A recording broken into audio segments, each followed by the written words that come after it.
Agora, para a segunda questão, a gente precisa primeiro entender um conceito teórico da entropia, né? O que é a entropia?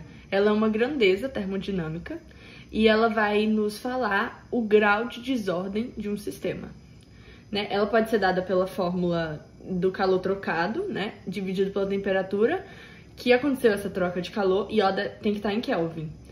E ela também pode ser expressada pela fórmula, aqui tá como eu cheguei nela, direitinho no slide, mas a fórmula vai ser a variação de entropia, que vai ser igual a massa vezes o calor específico, vezes o Ln, né, de T2 sobre T1, né? Então vamos para o item A. Primeiramente eu vou explicar os cálculos e depois eu vou explicar porque a questão dos sinais, positivo e negativo.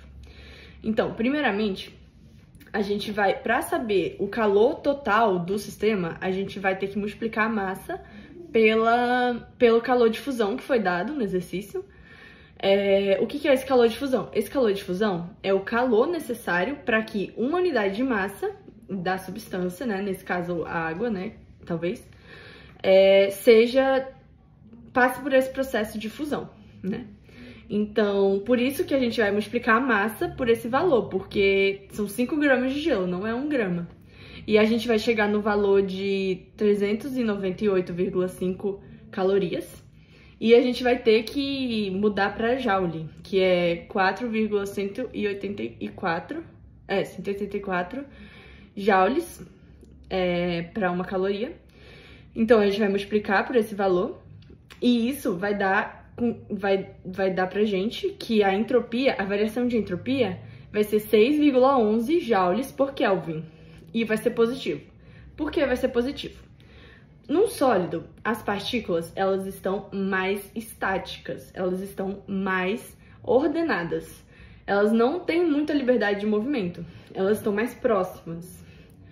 Quando ocorre esse processo de fusão, o calor é absorvido e as moléculas, elas se distanciam e elas começam a se agitar de uma forma mais livre. O grau de liberdade dessas moléculas aumenta, a desordem aumenta com essa absorção de temperatura. Ou seja, a entropia vai aumentar, né? Conforme foi dito antes na parte teórica, que a entropia é o grau de desordem desse sistema. Então, ela vai aumentar justamente por isso que eu acabei de falar. Por isso vai ser positivo, por isso que essa variação vai ser positiva. Agora, num processo contrário, que é o processo de solidificação, é o processo do líquido para o sólido. No líquido, as partículas estão com relativo movimento, não